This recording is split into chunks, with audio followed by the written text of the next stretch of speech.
agora a altura de algumas das vossas dúvidas serem esclarecidas na nossa mesa redonda com todos os oradores. Assim, convido todos eles a subirem ao palco e a sentarem-se na nossa mesa.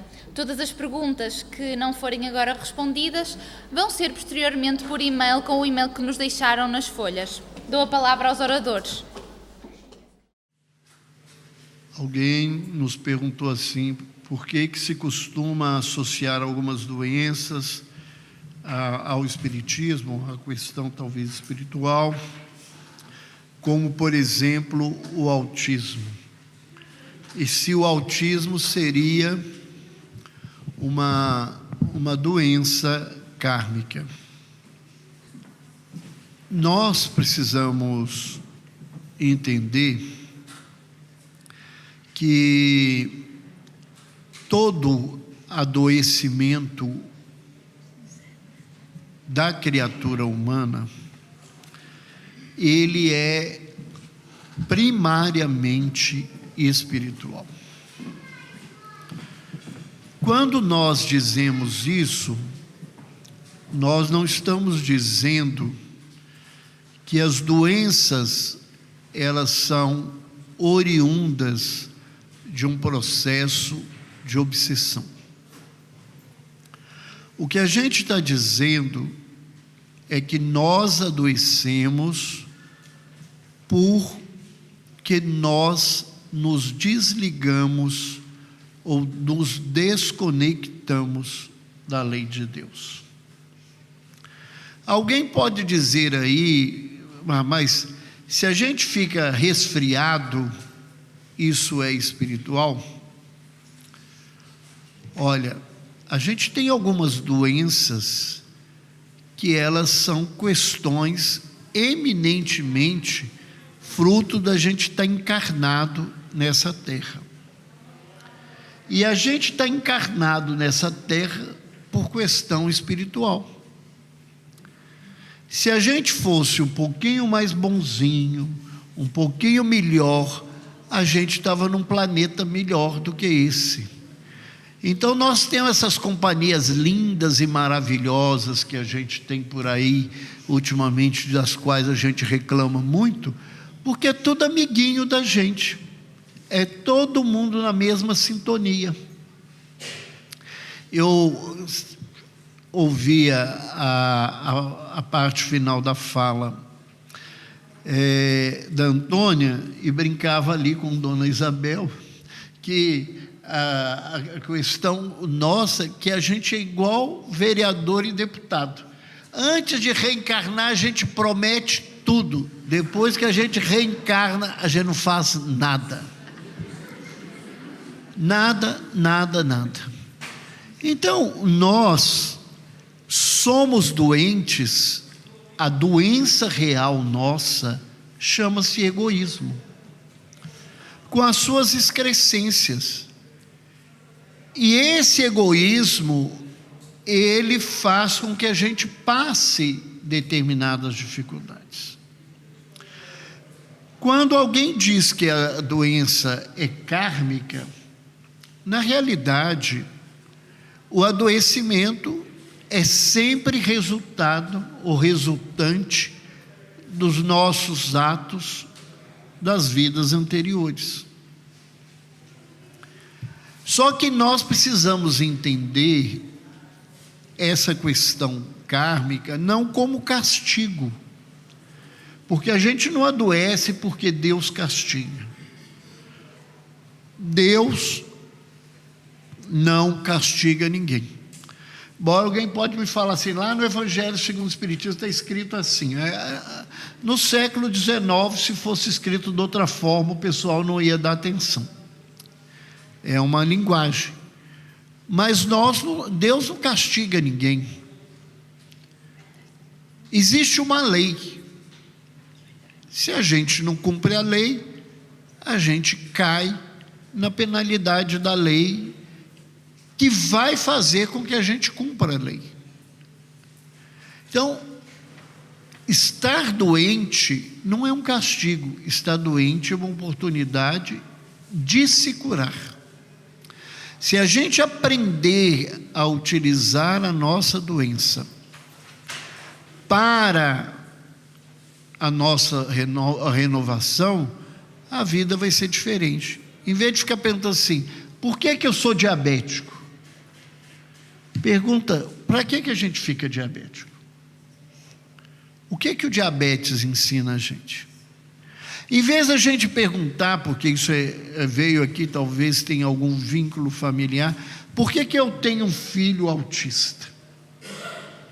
Talvez a melhor pergunta seja, para que a vida me deu um filho autista? O que a vida quer me ensinar com isso? Se a gente mudar essa sintonia, a gente vai entender que a doença não é um caminho de sofrimento. A doença é o caminho da cura. A minha primeira pergunta, está funcionando? É: poderá, como o eletrão, o pensamento ser uma ondícula? Gostei da pergunta.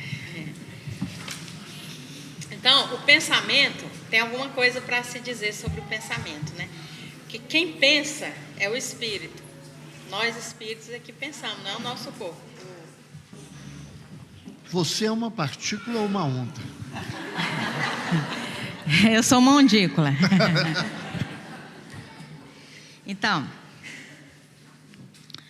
o pensamento, ele não é uma secreção do cérebro, assim como a bilis é uma secreção do fígado, né?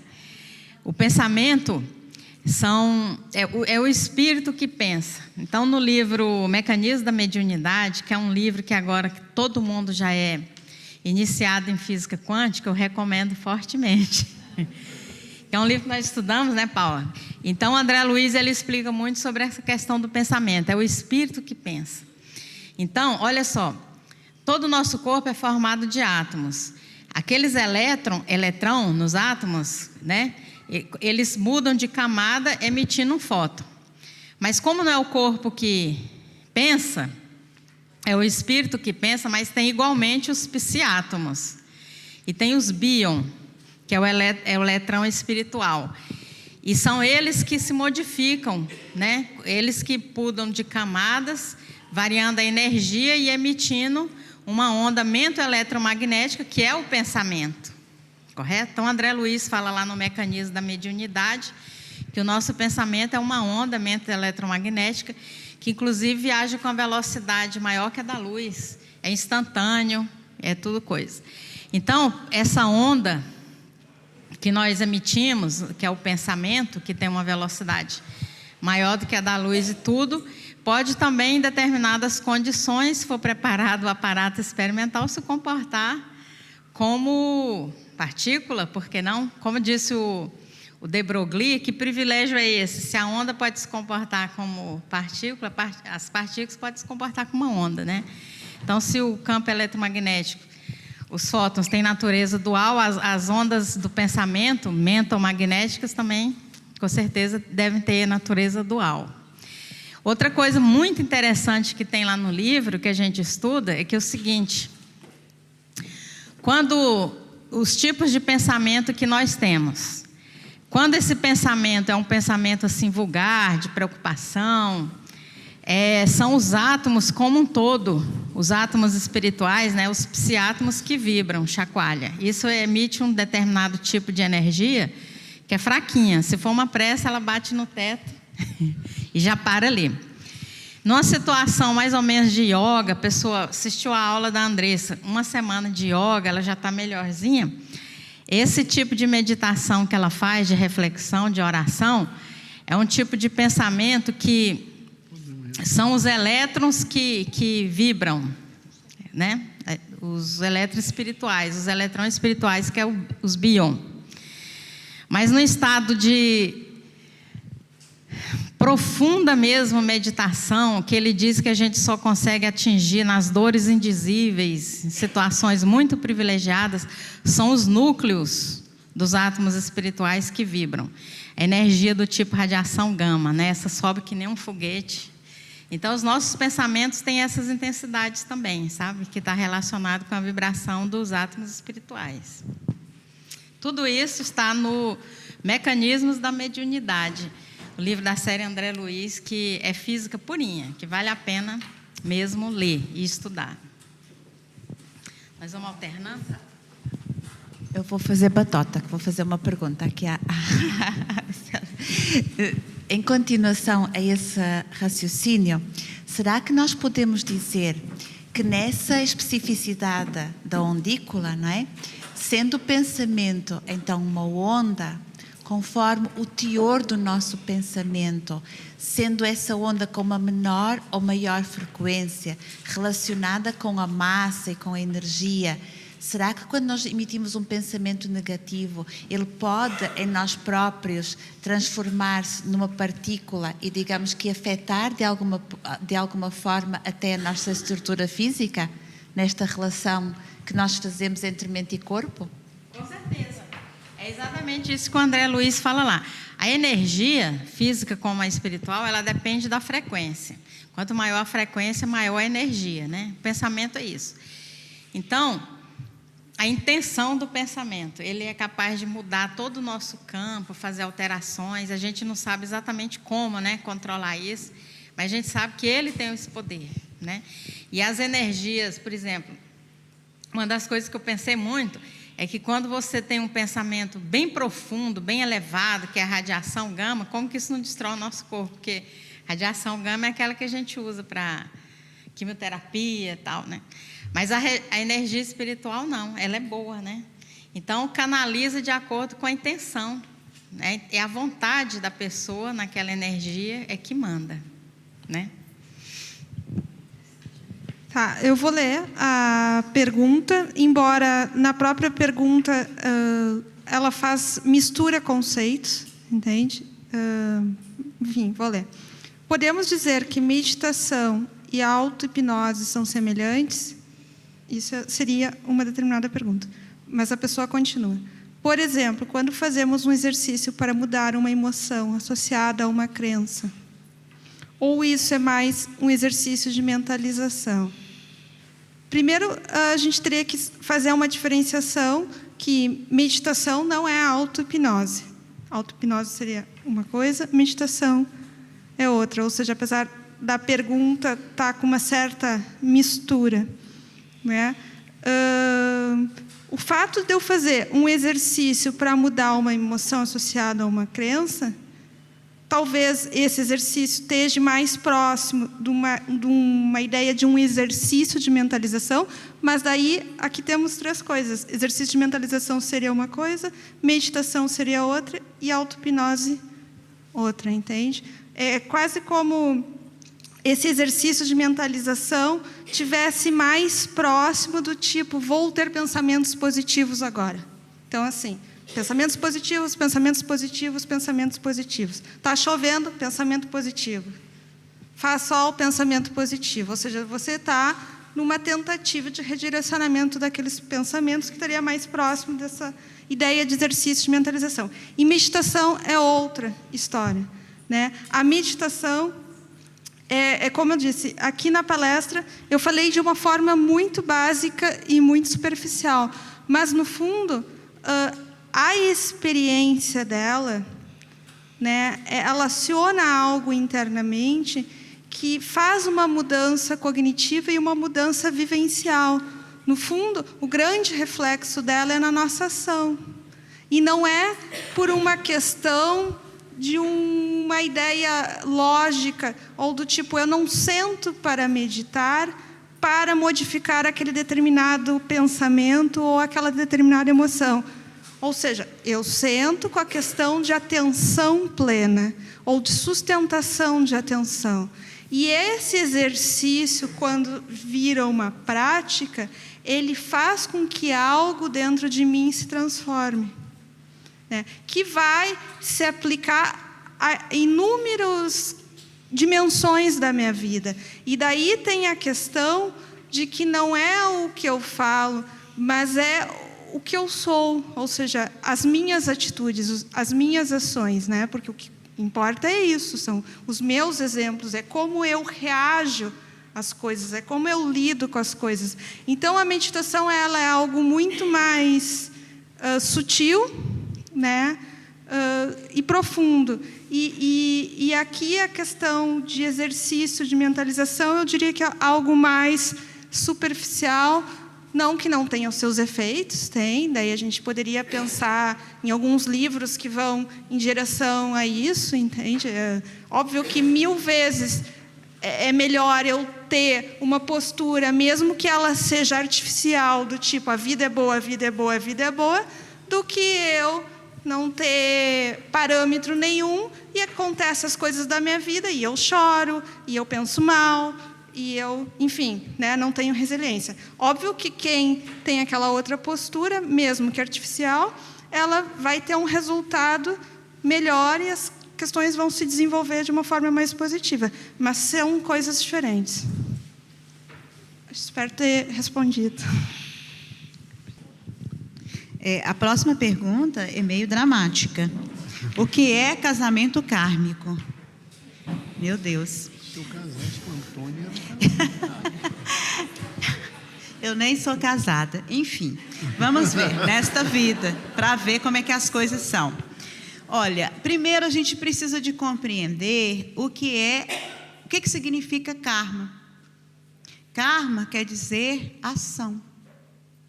Karma, a gente coloca a conotação de culpa, coping, religioso, negativo com relação à palavra karma.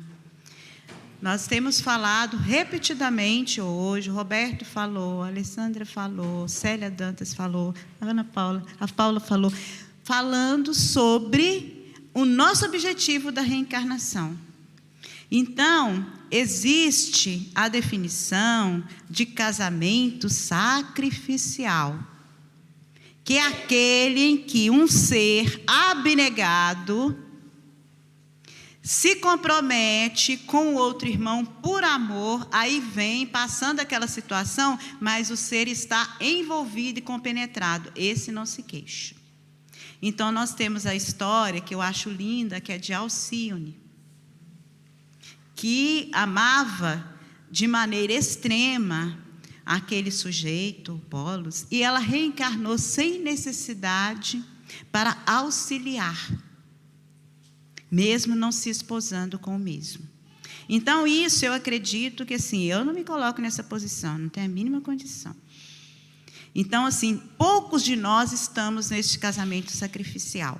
Todos nós, os demais, estaremos no kármico. Porque as relações são compromissos que nós assumimos. E todos nós temos compromissos afetivos, porque nós ainda não aprendemos essa situação de respeitarmos o outro, de amarmos o outro, de compreendermos o outro, de aceitarmos as limitações nossas e do outro. Então, naturalmente, os casamentos, passada a fase de, acredito eu, de enamoramento e ttt e tututu, ele começa depois de 1 quilo de sal, lá em Minas a gente fala assim, depois que você comer 1 quilo de sal com a criatura, que você vai saber quem é a criatura. Porque até então tudo é flores. Porque encontra e tem aquela fase do encantamento, que é a afinidade fluídica, que é necessário para que a gente caia na real de que a gente precisa daquilo, para poder, aí depois, os compromissos, que são filhos, que são as dificuldades já contratadas anteriormente. Então, assim, tudo é contratado antes. A gente chega aqui, toma o cálice do esquecimento, não é verdade? Reencarnação é isso, e a gente esquece, e acha que o casamento tem que ser um mar de rosas.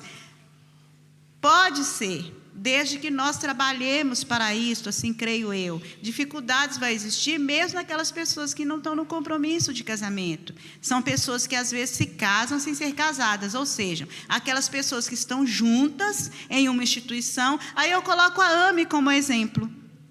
A AME eu coloco muito como um casamento, que são pessoas que estão reunidas para aprenderem a construir o amor, a fraternidade e os frutos dessas vibrações compensadas, como diz André Luiz, serão os nossos filhos, é o que nós conseguimos fazer de bem para nós, no nosso reerguimento espiritual e auxiliando aqueles que estão em nosso lado.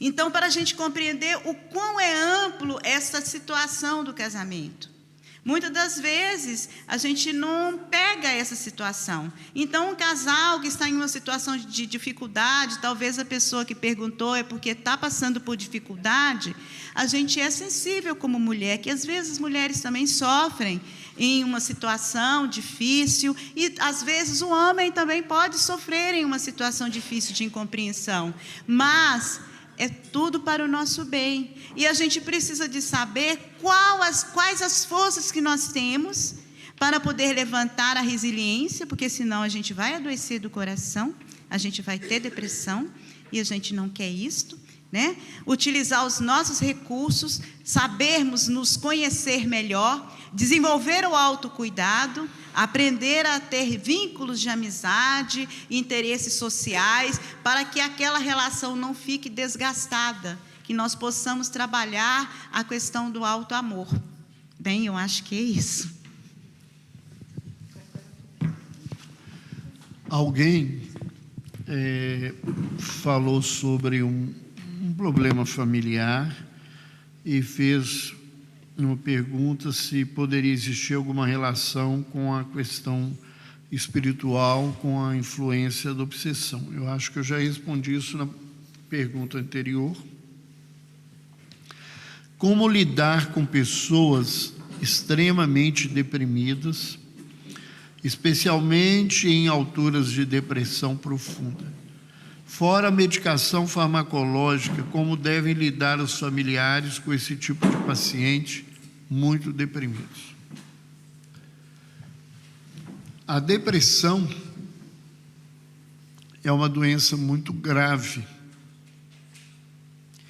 E uma das características espirituais mais sérias da depressão é a rebeldia. O deprimido é um indivíduo rebelde. A grande maioria deles não querem comer, não querem fazer nada, não querem conviver com ninguém.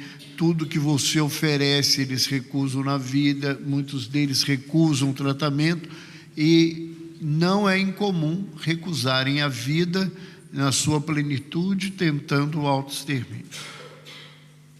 Então, essas mudanças nesse lugar, elas às vezes são muito difíceis. Agora, o tratamento para depressão grave não é um tratamento só medicamentoso. A medicação é uma muleta. O indivíduo quebrou a perna e ele precisa da muleta para andar. Só que, se ele não gessar a perna, ou não imobilizar a perna, não fizer fisioterapia posteriormente, não adianta ter andado com a muleta. Então, um tratamento para a depressão envolve também um tratamento psicológico. É preciso que essa pessoa faça terapia. No entanto, a terapia é um tratamento de foro íntimo. Então, se a pessoa não quiser se tratar, nós não vamos ter como obrigá-la a se tratar. A pergunta que vem é como que as famílias podem lidar com isso. Primeiro, as famílias devem buscar o máximo de conhecimento possível sobre a doença. Porque nós temos, na verdade, inúmeros casos em que as pessoas, né, elas buscam uma parte do tratamento e não aceitam o restante, e a gente não consegue fazer nada. E se a família não entende que isso é doença e não é má vontade, a família vai se comportar num processo de briga. Vai achar, como muita gente acha, que é falta de serviço, falta de caráter, falta de fé, de uma maneira comprometedora do aspecto moral desse indivíduo. E não é isto, ou não é para isto que a gente deve fazer.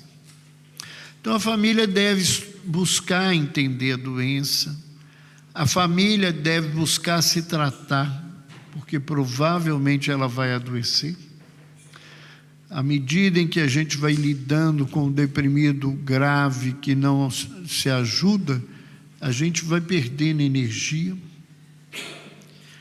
E a família deve buscar assistência espiritual para ter recursos, inclusive a paz de estar entendendo o que é possível ser feito ou não, para não ficar mantendo um sentimento de culpa.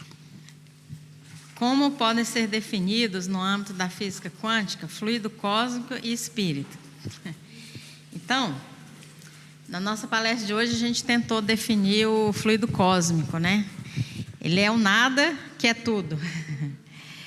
É um éter, né? Um meio fluídico extremamente sensível que penetra os corpos, preenche todo o espaço e nós estamos inseridos nele como os peixinhos no oceano. Então, pela questão 27, a gente viu que toda a variedade de corpos que existe é o fluido cósmico, variações do fluido cósmico. Ele pode ser o campo gravitacional, o campo eletromagnético, o campo de Higgs, né? O princípio vital é a variação do fluido cósmico. Então, ele é tudo, né?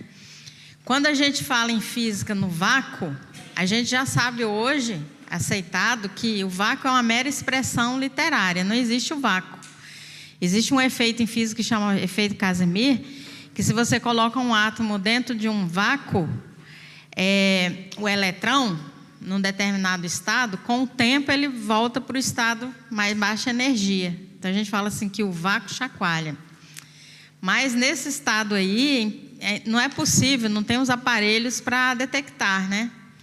Então, não existe o espaço vazio e tudo é o fluido cósmico. Já houve uma tentativa de se medir, né, esse vácuo, esse éter, uma possibilidade, e os instrumentos nunca foram sensíveis, e depois surgiu a teoria da relatividade e deixou de ser importante verificar o deslocamento da Terra em relação a esse vácuo. Teve outra explicação que o Einstein deu, que estava relacionado com a relatividade do tempo e do espaço, que o tempo é diferente, e o espaço, né, ele se comprime também.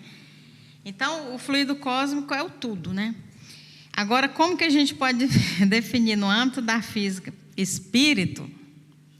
Aí já é complicadíssimo, né? Porque o que é espírito? O espírito não é o princípio espiritual. Existem dois elementos fundamentais no universo, que é o princípio material e o princípio espiritual. O espírito já é uma obra do princípio espiritual muito elaborado, entendeu? Então, vamos supor que tudo começa do átomo. Nós temos o átomo físico, que não é o átomo de Bohr, né? Da palavra certa dos gregos, adivisível, que tudo que é material se forma a partir dos átomos. E você tem também o átomo espiritual. Então, esse átomo espiritual vira moléculas, células, correto? Elas reencarnam muitas vezes. Por exemplo, durante uma reencarnação nossa, nós temos as nossas células, que são nossas companheiras de evolução. Elas reencarnam durante uma vida nossa várias vezes. Porque de 7 em 7 anos, nós trocamos de corpo físico, correto? Então, as células morrem, reencarnam, e nós temos um novo corpo, né? Elas começam a reencarnar cada vez menos, tem um efeito de envelhecimento e tal. Depois de um longo processo que ela aprende com a sua união com o princípio material, eu dei um exemplo ali muito rústico da encarnação de um átomo, né? O princípio espiritual, um átomo simples encontra um átomo material, eles se unem, né? Está encarnado. Então, só quando nós passamos a emitir pensamento de forma contínua, que, por exemplo, os animais não têm pensamento contínuo, é fragmentado. Nós chegamos no ponto em que o Allan Kardec define que aí nós chegamos na fase hominal. Nosso pensamento é contínuo. Por isso que a Andressa falou, não adianta tentar parar de pensar, porque você não consegue. Você tem que controlar o seu pensamento, porque o nosso pensamento é contínuo, é a definição que nós somos espíritos aí, nesse ponto. Então, o espírito é uma coisa de alta complexidade. Como é que você vai, né, definir ele em termos da física quântica, correto? Mas a gente tem noções, né? Porque se ele é um espírito, tem natureza dual, pode se comportar como onda e partícula, deve ser descrito por uma função de onda. Mas se a função de onda do átomo de hidrogênio dá muito trabalho, a gente tem que estudar 2 anos de cálculo para poder fazer as contas, né?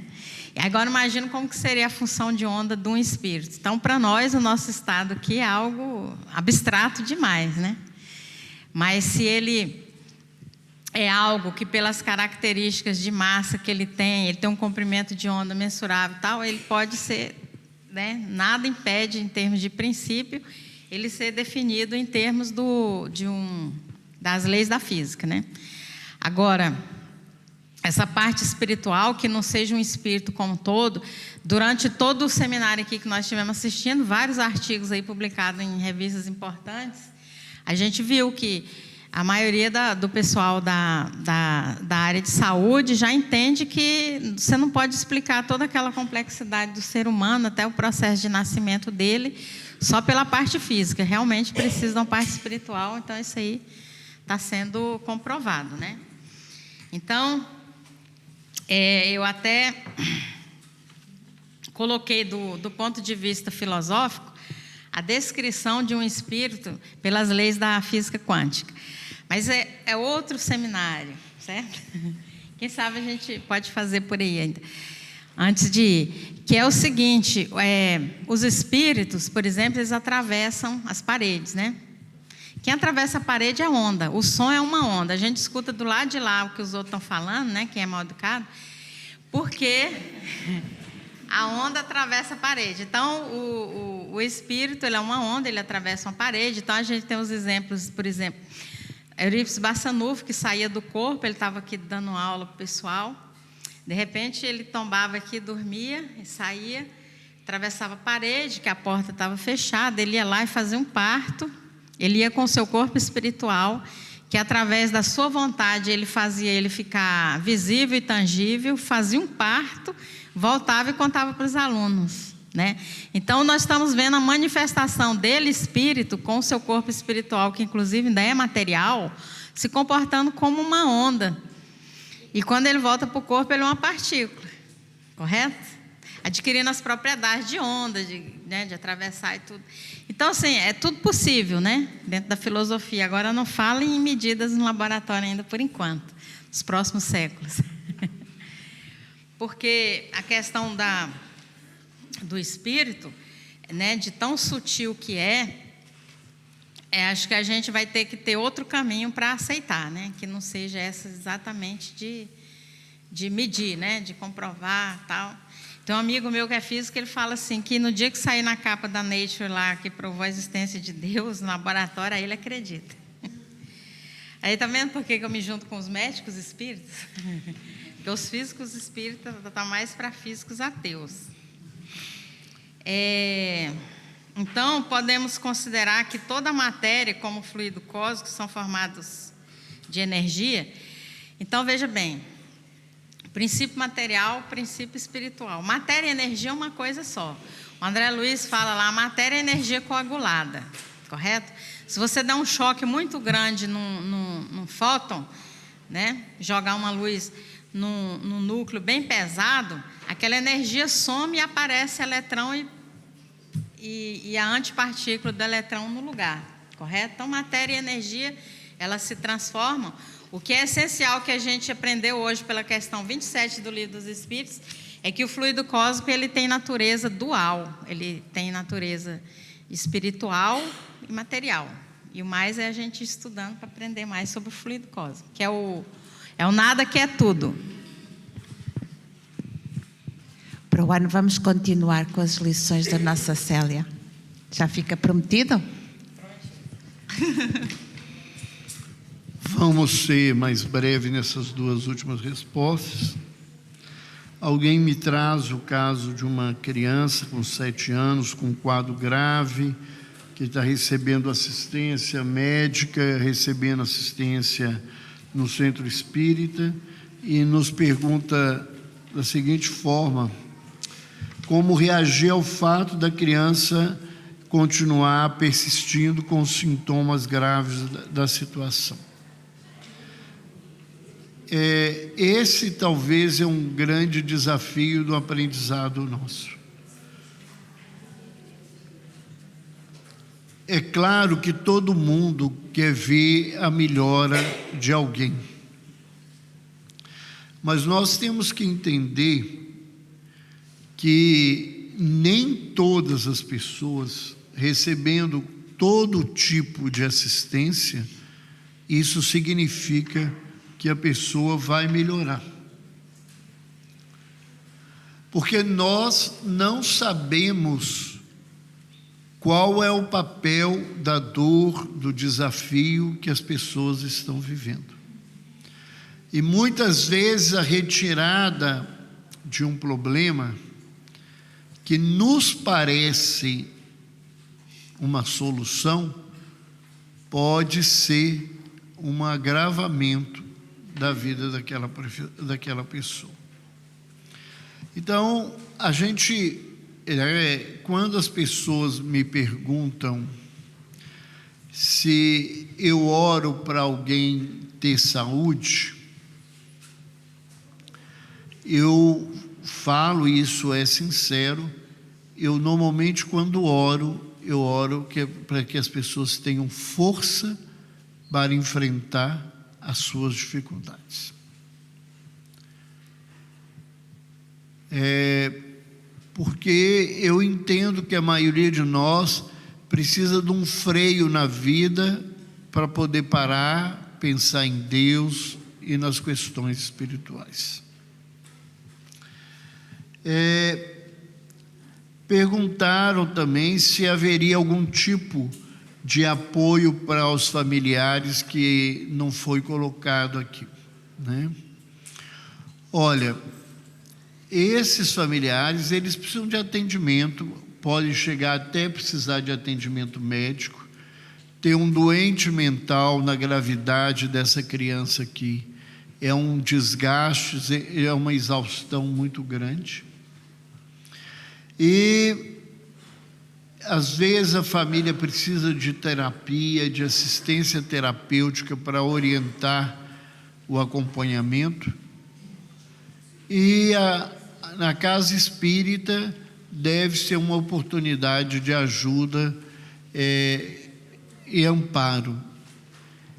Às vezes alguém me pergunta, mas quanto tempo que essa pessoa, por exemplo, deve receber tratamento desobsessivo?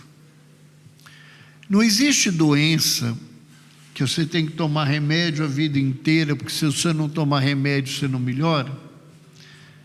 Tem gente que vai ter que ter o nome dele a vida inteira numa reunião de desobsessão. Tem gente que vai precisar tomar passe a vida inteira para se manter. Não é passe, né? Que eu não sei, lá no Brasil tem passe. Tem gente que vai tomar passe sem motivo nenhum. Você não pode falar que vai ter um trabalho de passe que ele levanta a mão que ele quer a ajuda do passe. Mas não é isso. Mas há pessoas, né, que precisam desse tipo de tratamento. Existem ou não forças satânicas que neste mundo estão cada vez mais em maioria? A doutrina espírita nos ensina que o demônio, ou Satanás, ou Lúcifer, como é apresentado nas religiões tradicionais, ele não existe.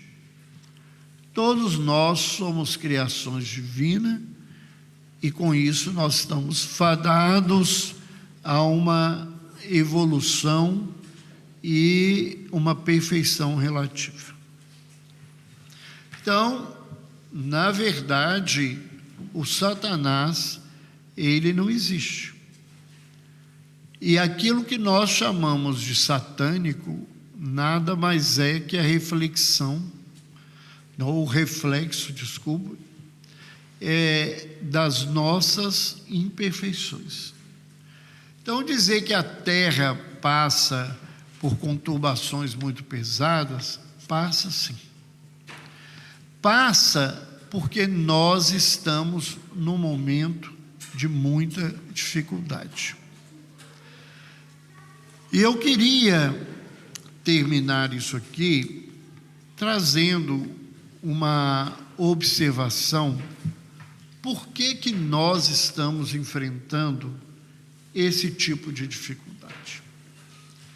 E esse exemplo, essa maneira de entender que eu vou passar para vocês, não é uma coisa minha não, e nem é uma coisa que algum espírito me ensinou. Isso eu ouvi muitos anos atrás de um companheiro da doutrina e que eu nunca mais me esqueci. Ele, fazendo uma figura alegórica, ele desenhou num quadro o inferno, que não existe enquanto realidade, é uma questão simbólica, como uma bola e as circunferências como padrões vibratórios das entidades inferiores que estivessem nesse lugar. E ele levantava, né? Se a gente pegasse esse inferno, a beirada dele era o lugar mais próximo das coisas boas. E o centro dos infernos, que desceu os quintos dos infernos, né? Ou o sétimo dos infernos, outro pode escolher onde, era onde estariam os espíritos mais empedernidos. E ele dizia que diante daquilo que os espíritos nos ensinam, que para o mundo sair de uma prova e expiação, para entrar no mundo de regeneração, tem que desaparecer o mal, tem que ter uma prevalência do bem, né? Esse lugar teria que ser limpo totalmente. Essa limpeza, por condição de melhora, ela começa na beirada, porque essas pessoas, elas têm menos comprometimento moral. Mas a lei divina e o Evangelho fala, né, que quem mais sabe será mais cobrado. Então, os espíritos empedernidos são aqueles que conhecem a lei e não aceitam a lei. Então, você teria na periferia espíritos menos maus, mas também menos sabedores. Não são sábios. E à medida que essa turma reencarnasse, a obrigação dela era melhorar moralmente para receber as outras gerações, porque a limpeza acontece desse jeito. Então, o que nós estamos vendo? Cada vez mais a gente recebe espíritos de sagacidade com uma condição de moralidade mais comprometida. Como a turma do lado de fora não se melhorou, a gente não tem moral para educá-los da maneira que precisa.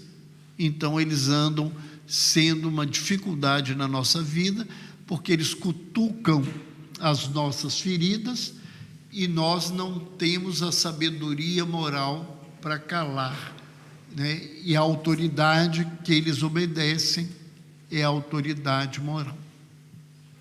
Então a Terra se vê hoje cada vez mais recebendo espíritos com habilidades e com conhecimentos intelectuais muito grandes, que pegam coisas que a gente não consegue nem entender. Uma criança pequenininha hoje, ele pega um celular, já pequenininho, o dedinho dele já puxa a tela, né? Eu gastei não sei quanto tempo para fazer aquela confusão com a tela, porque a tela nunca ficava no lugar que devia. Então, o fato é que nós estamos realmente num momento em que a Terra convive com uma situação muito complicada. Mas a culpa não é só desses espíritos que chegam. A culpa é nossa, que não preparamos o terreno da maneira que devia.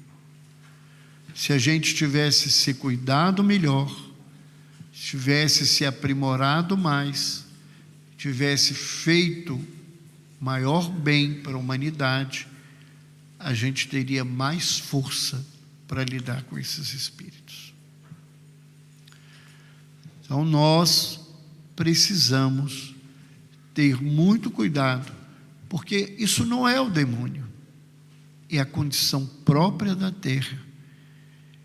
E seria a nossa obrigação estarmos moralmente equipados para apoiar, amparar, proteger e ajudar a reforma dessas criaturas que vêm chegando. É claro que ao lado de criaturas com dificuldades, nós temos recebido espíritos também com maior condição. Mas eles ainda são minoria, porque nós estamos ainda num tempo de provas e expiações.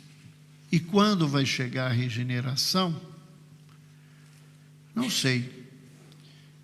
Eu, particularmente, olhando uma avaliaçãozinha assim muito pobre e muito ordinária mesmo, minha, eu acho que a gente está longe demais disso. A sociedade da Terra, moralmente, anda devendo muito, precisando mudar intensamente a postura para que o Cristo nasça no nosso coração e ressurja na terra na postura redimida dos seus filhos. Em relação a tudo isto e esta resposta do Dr. Roberto Lúcio, eu estava aqui a ouvir e lembrei-me, não é, que realmente a resposta para tudo é sem dúvida alguma o amor. E a propósito lembrei-me da passagem, não é, quando Jesus tem aquele jovem que cai no chão, não é, e que Jesus vai e que os manda sair, e que era uma legião, não é, que estavam realmente a obsidiar aquele jovem. E lá está, Jesus agia, porque pela autoridade moral que ele tinha, não é? Pelo amor, pela força do amor. Então é um bocado isso, não é? Nós ainda não temos essa autoridade moral, e daí toda essa nossa dificuldade. Conforme nós fomos conquistando a autoridade moral, também todos esses espíritos vão acabando por irem cedendo progressivamente, não é? À nossa postura, não é? Porque é sempre uma postura de amor. Então lembrei-me dessa imagem e lembrei-me também em relação a nós próprios e a nossa evolução, já não tanto nesse contexto e terminávamos assim com uma imagem que a doutora Marlene usava muito, não é? Que ela dizia sempre que nós éramos como seres que tínhamos duas asas, não é? Uma é a asa do conhecimento e a outra é a asa do amor. E o que acontece é que realmente nós neste momento temos a asa do conhecimento já bem desenvolvida, não é? Mas temos a asa do amor ainda muito atrofiada. Por isso é que nós ainda não conseguimos levantar voo para outras paragens mais felizes, não é? Então temos realmente em conjunto que desenvolver essa asa do amor para elas ficarem iguais, equilibradas, e aí sim podermos alçar novos voos, não é? E assim terminou a nossa mesa de perguntas. Espero que estejam esclarecidos e convidava, antes de mais, agradecer a todos pela presença. Espero que tenham gostado e vamos continuar a trabalhar para que no próximo ano possamos estar aqui todos juntos de novo. Obrigada a todos pela presença.